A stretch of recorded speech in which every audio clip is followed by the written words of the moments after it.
It's kind of crazy to think that we've already finished another season of Invincible, and overall, I'd say season 4 is another great addition to the series, but it is not better. And before you lose your minds, please let me explain, because the things Invincible does well, it still does really well, but the things that it struggles with are still very much there. Starting with the writing, season 4 covers roughly issues 71 to 78 of the comics, otherwise known as the Viltrumite War, which is a pretty small amount of issues compared to what other seasons cover, which isn't a bad thing. A lot of stuff happens in a short amount of time in the Viltrumite War. And also, I want to say this before I forget, there will be spoilers for season 4 in this video, but I will not be talking about anything that may happen in the next season. Back to the writing, I do really enjoy the way they added more depth to a lot of scenes. Take Debbie and Nolan. In the comics, their reunion feels a bit too easy, but in the show, they make Debbie rightfully much angrier. Even in the added scene of Nolan talking to Art was extremely well done. I do want to talk about episode 4 though. It got a lot of hate online, and while I don't think the level of hate was deserved, it's definitely one of the weaker episodes in the whole entire show. It just feels forced. I don't want to go as far as saying it was pointless, since it's clearly setting up for something for later, but spending an entire episode helping Satan get his powers back just for him to get no diff in 2 seconds was just somewhat disappointing. Luckily, it was followed by one of my favorite episodes of the season,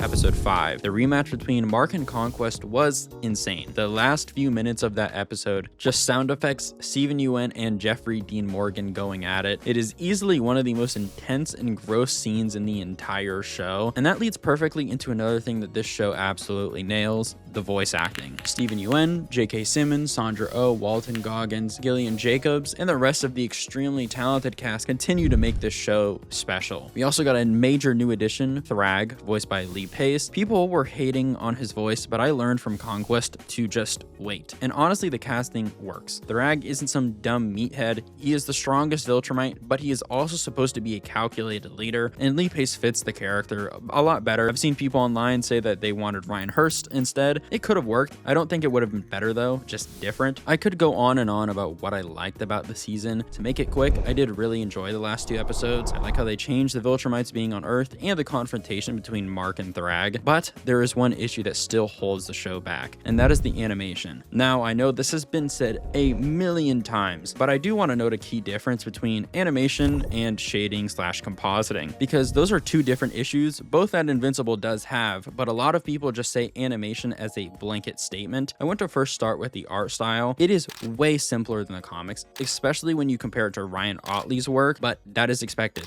The level of detail just would not work on the current schedule of Invincible, and I don't even know how his art style would really fit into the show in all honesty. The show does just lack lighting, shading, and effects. There has been tons of people online going and compositing over the existing art style, and the majority of the time it is a major improvement. And I'm not saying for every single scene there needs to be like extreme compositing and extreme detail, because compositing is hard. Animation is hard. I couldn't do it if you gave me 10 years. You have to just brute force art like this. It doesn't matter if you have a faster computer, better assets, you just need more time or more people. And I haven't seen anything official about the size of the team, but it is rumored to have a 4-person team.